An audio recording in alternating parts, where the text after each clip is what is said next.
Halo teman-teman, di video kali ini seperti biasa aku bakal bikin budgeting lagi. Tapi budgeting kali ini aku buat khusus untuk para pelajar. Di video sebelumnya ada beberapa yang minta dibikinin budgeting untuk pelajar dan kebetulan ada yang langsung DM juga. Jadi ya udah aku buat budgetingnya sesuai dengan informasi dari siswa yang DM itu. Jadi dia itu salah satu siswa SMA di Bekasi. Dia dapat uang jajan dari orang tuanya sekitar 350.000 per bulan. Tapi itu ketika normal, pas pandemi kayak sekarang katanya dikurangin.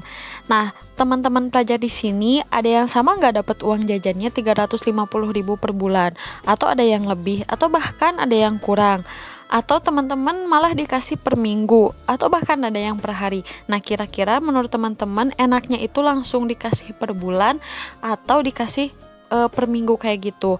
Oke, kita langsung bahas aja tentang budgetingnya. Seperti yang udah aku bilang tadi, jadi siswa ini dapat uang jajan sekitar 350.000 per bulan. Dia pengen bisa nabung buat beli keinginannya sendiri, dan kebutuhannya sama aja kayak pelajar yang lain. Dia butuh buat beli data internet, terus buat jajan, terus bensin, terus buat kebutuhan sekolah kayak fotokopi, beli HVS, polio, dan lain sebagainya. Seperti di video sebelumnya, di budgeting kali ini juga aku bakal pakai metode yang pembagiannya 50%, 30%, dan 20% dari gaji. Jadi berapapun gaji atau pemasukannya, kalau pakai metode ini itu bakal lebih gampang kita mengatur setiap pos-posan pengeluarannya. Nah, di pengeluaran pasti itu harus 50% dari gaji. Di sini kebutuhan siswa ini ada untuk data internet atau kuota itu 50.000, terus ada untuk bensin sekitar 65.000. Bensin ini plus parkir, karena katanya biasanya yang bayar bensin itu orang tuanya. Dia cukup keluar uang 30.000 per bulan untuk bensin, tapi ada uang parkirnya. Terus untuk ekskul dia per bulan itu bayar 10.000, dan yang terakhir untuk tugas-tugas seperti fotokopi, beli polio, HVS, bikin makalah dan lain sebagainya itu sekitar 50.000. Nah, jadi total di pengeluaran pasti ini 50% dari pemasukan yaitu 175.000. Nah, jadi kalau misalkan teman-teman di sini ada yang nerima jatah jajannya itu 400.000 per bulan, berarti 50% dari 400.000 itu 200.000. Begitupun kalau misalkan nerima 200.000, berarti 50%-nya itu 100.000 untuk pengeluaran pasti. Oke, pos selanjutnya ada pengeluaran gak pasti. Nah, di pengeluaran ini itu harus 30% dari pemasukan kita. Di sini ada 2 poin. Yang pertama uang untuk jajan, dan ada uang untuk jaga-jaga.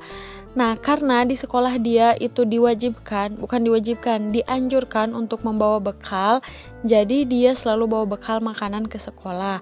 Selain untuk hemat uang jajan, itu juga bisa mengurangi sampah plastik katanya. Jadi sekolahnya emang bener-bener keren karena ramah lingkungan. Nah, untuk uang jajan di sini aku budgetin 70.000. Terus untuk uang jaga-jaga itu 35.000. Jadi total di pengeluaran gak pasti itu 105.000. Nah, 30% dari pemasukan dari 350.000 ya sekitar 105.000. Di pos selanjutnya ada tabungan. Jadi uang yang kita simpan di tabungan ini sekitar 20% dari pemasukan, berarti 70.000. Kalau teman-teman ada sesuatu yang pengen dibeli tapi nggak cukup uangnya, harus menabung dulu. Jadi tabungan ini bisa menjadi solusinya.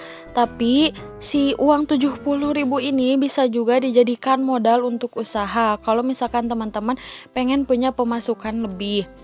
Nah, salah satu usaha yang bisa dijalani oleh pelajar itu bisa jualan pulsa atau jualan buku, alat tulis, dan stiker-stiker yang lucu gitu. Tapi kalau untuk jualan pulsa, kita harus punya nyali yang besar buat nagih si pembeli, atau enggak kita harus berlapang dada dan bersabar nunggu sampai si pembeli itu bayar dengan sendirinya.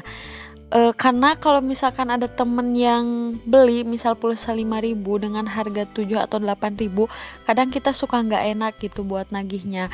Jadi ya itu, antara kita harus punya nyali atau kita harus bersabar. Nah, selanjutnya setelah kita catat semua budget pengeluaran kita, jangan lupa kita juga harus bikin expense trackernya, dan jangan lupa harus dicatat atau diisi. Karena kalau misalkan kita cuma bikin budget pengeluarannya aja tanpa kita catat kemana perginya uang kita, itu bakal sia-sia. Kita nggak akan tahu sesuai atau enggaknya budget yang udah kita tulis sama di kehidupan nyata. Nah, itu dia budgeting kali ini, semoga membantu untuk para pelajar. Tetap semangat yang sekarang lagi PAS, meskipun masih pandemi tapi tetap harus belajar ya.